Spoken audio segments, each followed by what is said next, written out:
Hello, everybody. It's George from Ireland. Well, thank you for going back to my channel. Now, the Labour government said that they were going to get tough on this. They were going to stop abuse of the benefit system.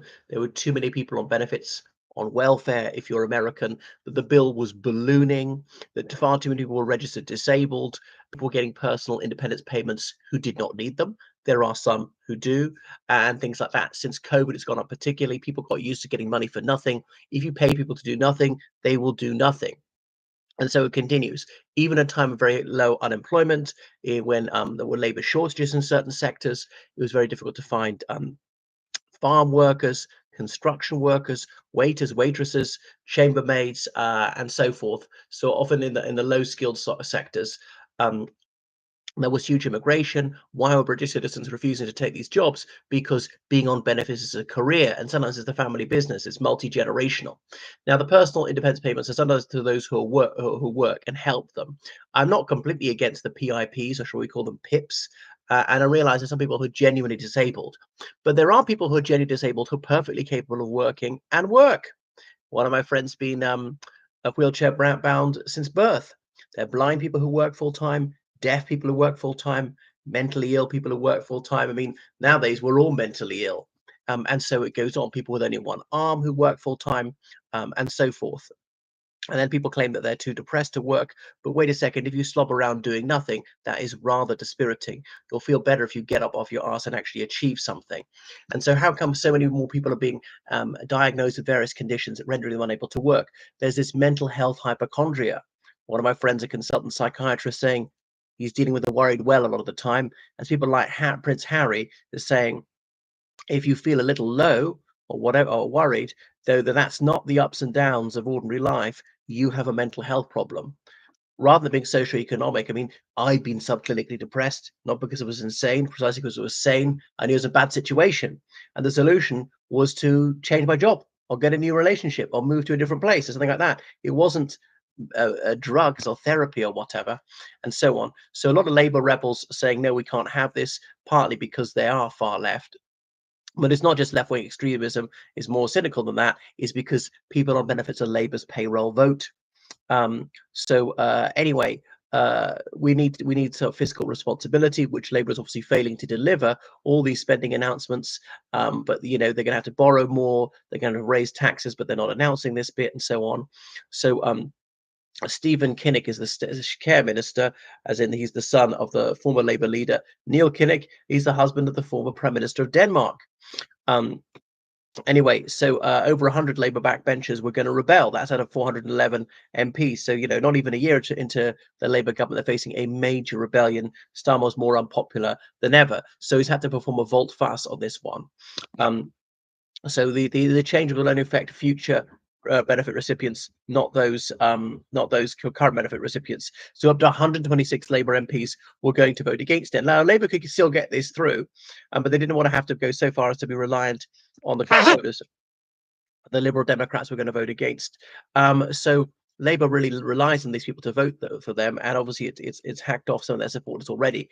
I think what we should do is take away the right to vote from those who are on universal credit. If you're living off other people's money, you're incentivized to be voting for more and more money. You've got to be a net contributor.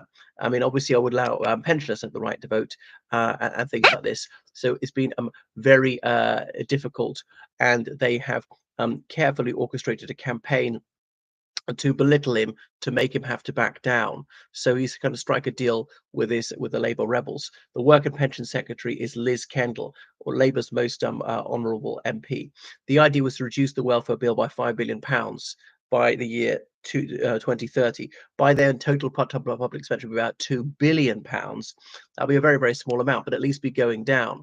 So why are all these people sick? And if you say you got a sore back, then the doctor can't prove to the contrary. So there's some people who are faking it. I know there's people who are genuinely disabled. And actually, even if you're disabled, we do loads of jobs as sedentary. You do them at a desk.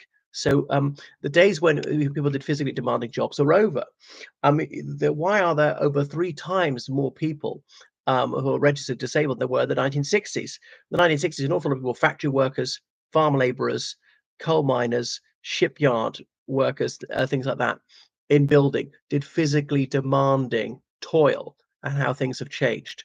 So the Liberal Democrats, they've got their plan, what they're going to do. Now, how does this affect Caledonia?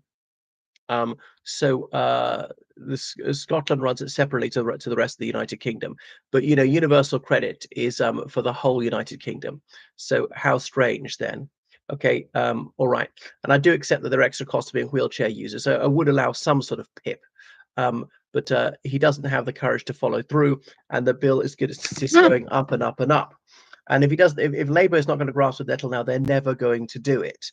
But once he's been forced to back down on one issue, it'll be another, be another, be another. Maybe, I mean, it might be a good thing with some of his disastrous policies. They might get the United Kingdom to finally recognise Palestine, which is decades overdue. And so you see his authority is leeching away. It's partly why Angela Raine is on manoeuvres, because he's got the lowest approval rating of any prime minister ever, even more unpopular than Liz Truss at her worst, since the records began was in the 1950s. So he is a liability to Labour. He's not an asset. He's dragging them down. And a lot of their working class voters are going to far left parties like the Liberal Democrats, the Greens, or sometimes they're going to a party which is kind of right wing, and that is Reform United Kingdom. So Angela Rayner leaked her own document on welfare reform because that'll be lapped up by the leftist gutter press. And are trying to put out feelers to disgruntled backbenchers. And so a lot of them are disaffected from Starmer, even though she's guilty of everything he's guilty of, so that he'll be forced out.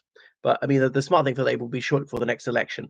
But they're going to be disastrous results for Labour, possibly in the Welsh parliamentary elections next year, which Plaid Cymru might win, Reform UK might come second, Labour might be third, and they've never ever lost an election in Wales.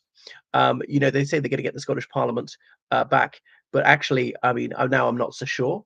I think they will, but even if they do, it's not going to be an outright majority, so that might be underwhelming. Local election results might be quite poor as well. So might Starmer go in the middle of this Parliament, like May next year, and Angela Rayner to take over? She's identifiably working class, would supposedly appeal to some of those people who are disillusioned with Labour but voted for them last time. So bang on and on and on about her sob story about how unfortunate and how unlucky she was and how she overcame adversity. Now, there is the problem of her being an ignoramus, that she can't even speak properly. So she's just very poorly informed. She'll be seen as a national disgrace. And let's face it, she's got sex appeal. So we would like that. Now, I've never graced my presence, but those who've met her say that she's very witty. Okay, and that she's connects with audiences better than that really dull, desiccated Keir Starmer type. What do you think? Thanks for watching my channel, and goodbye.